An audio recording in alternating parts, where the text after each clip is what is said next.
अद्भुत शक्ती असलेली लहान मुलं आपण आजवर अनेकदा पाहिली आहेत. कुणी कशात तर कुणी कशामध्ये मास्टर असतं.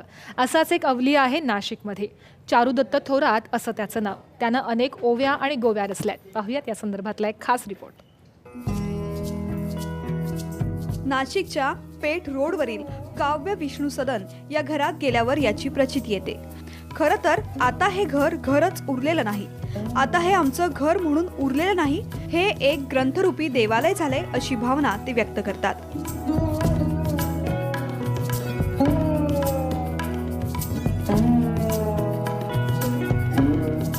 घरात प्रवेश करताच घरातल्या प्रत्येक भिंतीवर, फरशीवर, दरवाजावर, टीव्हीवर प्रत्येक ठिकाणी वेगवेगळ्या प्रकारच्या ओव्या, अभंग आणि ग्रंथ लिहिलाय.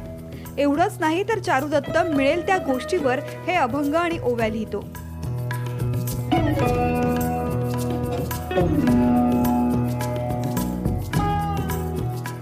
म्हणजे जसं चक्र वगैरे काढायचं काम, चक्र आपण दुसऱ्या ट्रेस पेपरवर काढायचे.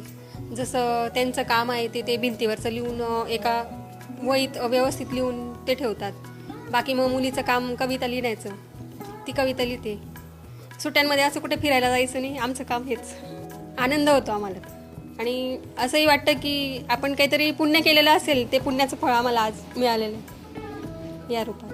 तो घरात तसं साधाच राहतो, पण जर मी त्याला काही विचारलं हे काय, तर तो त्या पद्धतीने मला सांगतो की हे काय, कसं वगैरे सगळं सांगतो.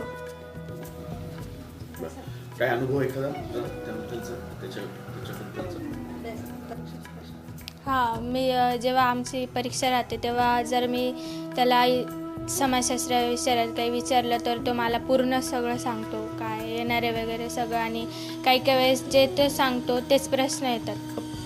पुण्यच म्हणावं लागेल. आणि याच्या पाठीमागं जसं आमचे आईवडील आणि सासू सासरे म्हणजे त्यांचीच सर्व पुण्य आहे आमची. बाकी तर काय तो ज्या पद्धतीने लिहितो त्याचा आम्ही फक्त फॉलोअप करतो. पण एक हे अद्भुत आहे, एक अभ्यास घेण्यासारखं आहे की आजच्या युगातलं जसं संत ज्ञानेश्वर, संत तुकाराम महाराज या संदर्भातलं जे लिखाण आहे त्या पद्धतीने ते चालू आहे. विशेष म्हणजे चारुदत्तने लिहिलेल्या या सगळ्या रचना त्याला स्वतःला सुचलेल्या आहेत. त्याने आतापर्यंत कुठलाही ग्रंथ किंवा पुस्तकाचा आधार यासाठी घेतलेला नाही, ज्यामध्ये नामा म्हणे, तुका म्हणे असा उल्लेख आहे. काही रचनांमध्ये त्याने स्वतःच्या नावाचाही उल्लेख केलाय. सगळं करणारा मी कर्मत्व, आता कर्मत्व कर्मधारण्यमती, कर्म सर्वार्थ उत्पत्ती, कर्म वाचेना भवती, कर्म सर्वार्थ चरण. मी कर्म करणारा एक मनुष्य आहे. कारण या कलियुगामध्ये कोणत्या गोष्टीला अर्थ आहे, कोणत्या गोष्टीचा अनर्थ आहे आणि कोणत्या गोष्टीपासून मनुष्याला चांगलं भेटणार आहे किंवा कोणत्या गोष्टीपासून मनुष्याला वाईट भेटणार आहे, या सर्वांचं उत्पत्ती सांगणारा आणि सत्य विज्ञान सांगणारा मी या विश्वाचा आणि भविष्याचा चारुदत्त महेश थोरात आहे. कसं सुचलं हे सगळं? कारण तू कुठली भाषा शिकलेला नाहीयेस, कुठलाही ग्रंथ वाचलेला नाहीयेस, तरी हे कसं काय?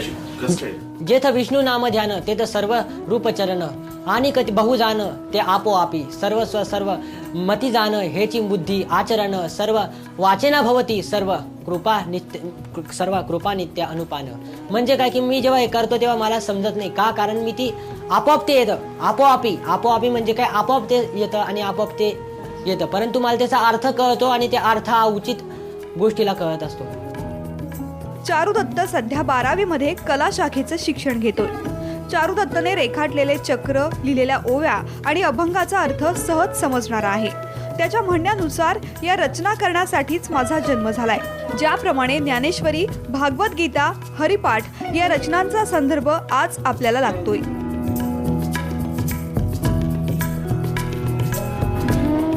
कॅमेरामन लोकेश माळीसह जयराम पुरी, ब्युरो रिपोर्ट, साम टीव्ही, नाशिक.